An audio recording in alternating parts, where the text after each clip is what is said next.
2025年9月28日，安徽亳州中院的法庭上，50多岁的车超接过那份迟到了24年的判决书，双手止不住地发抖，眼泪砸在纸面上，把无罪2个字晕开了一片。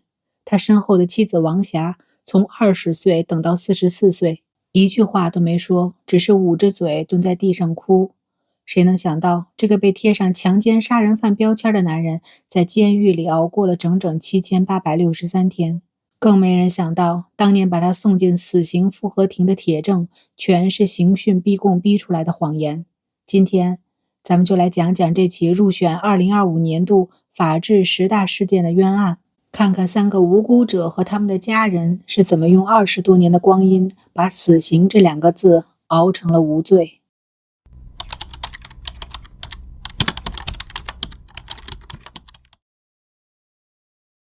故事要从2001年1月17号那个冬天说起。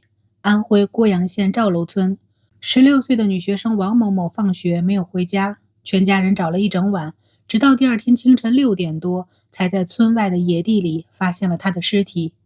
衣衫不整，头上有明显的钝器伤痕，法医鉴定是颅脑损伤死亡，初步定性为强奸杀人案。案子一出，整个县城都炸了锅。16岁少女惨死荒郊，谁听了都心疼。警方顶着巨大的舆论压力，10天内就锁定了4个年轻人：20岁的车超，他的表哥李勇，哥哥车雪峰，还有同村的金宪柱。锁定他们的理由简单到离谱。有人随口说，这几个小子平时爱凑一起打闹，案发当晚行踪有点可疑。可谁都没料到，这句毫无根据的闲话竟成了他们半辈子噩梦的开端。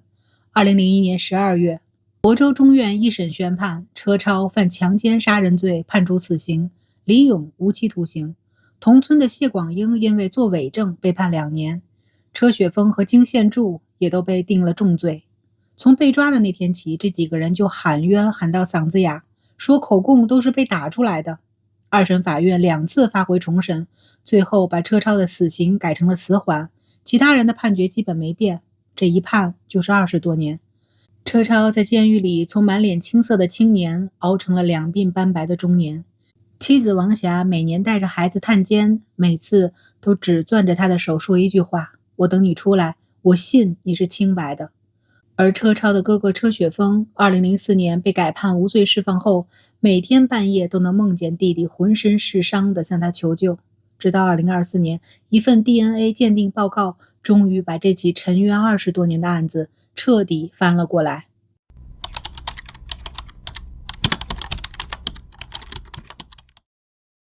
咱们先说第一个关键点，这起冤案到底是怎么造出来的？答案就4个字：刑讯逼供，而且狠到令人发指。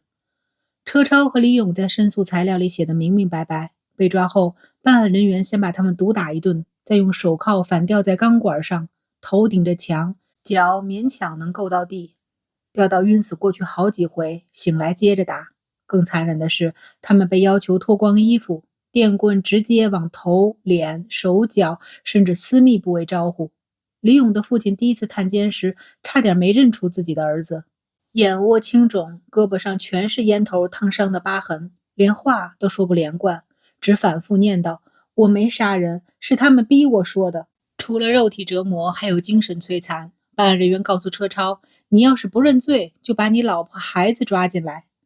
这句话戳中了车超的软肋，他后来在申诉书里写：我不怕打，但我怕他们害我的家人，我只能按着他们的话，承认了我没做过的事儿。而所谓的铁证更是荒唐，案发现场提取的毛发、体液，当年的技术根本没做 DNA 比对，就直接归到了车超头上。唯一的证人谢广英后来也承认是被威胁才做了伪证。那为什么这样漏洞百出的证据链能把人送上死刑庭？核心原因就是命案逼迫的压力下，办案人员急着找凶手，却忘了找真相。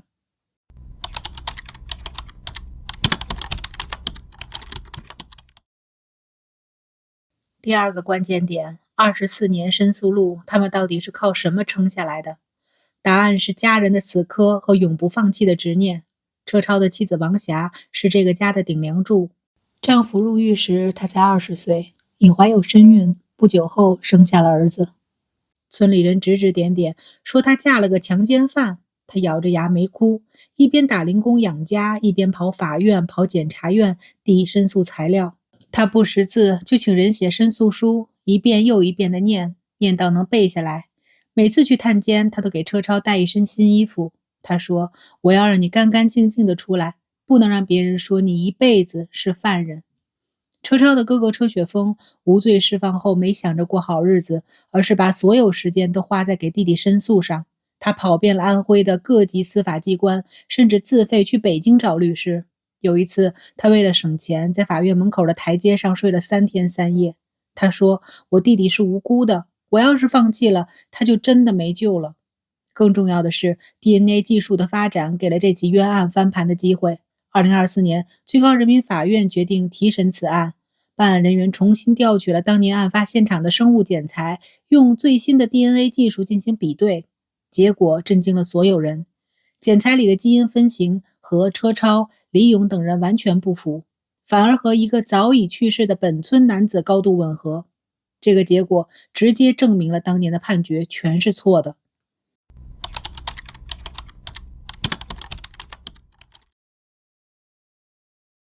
第三个关键点，改判无罪后，他们的人生还能回到过去吗？答案是很难，但至少有了希望。2025年9月28日，亳州中院再审宣判，当庭宣告车超、李勇、车雪峰等3人无罪。听到无罪2个字的那一刻，车超扑通一声跪在地上，对着法官磕了3个头，哭得像个孩子。但24年的光阴不是一句无罪就能弥补的。车超出狱时，儿子已经24岁了，父子俩见面时竟半天说不出话。儿子对他的印象只停留在小时候探监时那个隔着玻璃的模糊身影。他的儿子车某康因为父亲的冤案，从小性格变得内向自卑，童年里从没有过父亲的陪伴。李勇出狱后，连智能手机都不会用，过马路时看到汽车会害怕。他说：“我好像和这个世界脱节了。”现在他们已经向法院申请了国家赔偿，要求赔偿的不仅是金钱，还有名誉损失。虽然钱换不回失去的青春和亲情，但至少能让他们往后的日子过得安稳一点。这起案子不是个例，聂树斌案、呼格吉勒图案都是因为刑讯逼供造成的冤案。这些案子告诉我们一个道理：司法公正从来不是一句口号，而是要落实到每一个案件里。为什么这些冤案会发生？本质上是重口供轻证据的办案思维在作祟。过去有些办案人员觉得只要嫌疑人认罪了，案子就破了，却忽视了证据的客观性。而现在，随着疑罪从无原则的落实，随着 DNA 技术、大数据侦查的普及，冤案发生的概率越来越低了。这起案子还有一个值得关注的点，最高法的提审体现了司法纠错的决心。很多人觉得案子判了就改不了了，但车超的案子告诉我们，只要有冤情，只要坚持申诉，司法机关就会给你一个说法。当然，我们更希望的是这样的冤案不要再发生，毕竟24年的人生太沉重了。另外还要说说受害者家属的心情。16岁的王某某无辜惨死，他的家人20多年来也承受着巨大的痛苦。现在真凶的身份已经明确，虽然他已经去世，但至少给了受害者家属一个迟来的真相。这也提醒我们，冤案的受害者不仅是被冤枉的人，还有那些真正的受害者和他们的家人。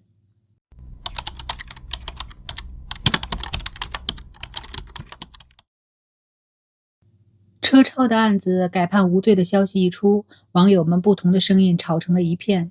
咱们挑几个最有代表性的聊聊。首先是网友的心疼和愤怒。有人在评论区说：“24年呀，一个人最好的年纪全在监狱里度过，一句无罪真的够吗？”还有人说：“当年刑讯逼供的人是不是也该被追责？不然怎么对得起车超失去的半辈子？”更有人替王霞抱不平。这个女人太伟大了，从20岁等到44岁，换别人早就跑了，她却守着一个强奸犯。等了一辈子。还有网友评论，最心疼的还是他的儿子，一出生就顶着杀人犯儿子的标签长大，这份阴影这辈子都难消。然后是法律界的理性解读，不少律师和法学专家都发文说，这起案子是疑罪从无原则的典型体现。过去办案讲究有罪推定，只要有一点嫌疑就往有罪上靠，现在不一样了，只要证据不足就不能定罪。还有专家提到 DNA 技术的应用太关键了，如果不是现在的技术能精准比对20多年前的检材，车超可能一辈子都洗不清冤屈。最后还有受害者家属的复杂声音。王某某的家人在接受采访时说，知道真凶另有其人后，心里五味杂陈。一方面，我们也同情车超的遭遇，他确实是冤枉的，但另一方面，我女儿的仇到现在也没有真正报了。这种矛盾的心情也让很多网友感慨，冤案没有赢家，所有人都是受害者。24年的申诉路，车超和家人靠着一股执念，把死刑熬成了无罪。有人说这是司法进步的胜利，也有人说这样的胜利代价太大了。迟来的正义到底算不算真正的正义？如果当年办案人员能多一份严谨，是不是就不会有这样的悲剧？欢迎在评论区留下你的看法，咱们一起理性讨论。感谢你今天的收看，我是小薇，我们下期再见。感谢大家观看今天的案件解析。如果您喜欢我们的内容，别忘了点赞、订阅小薇说案，打开小铃铛，第一时间获取最新更新。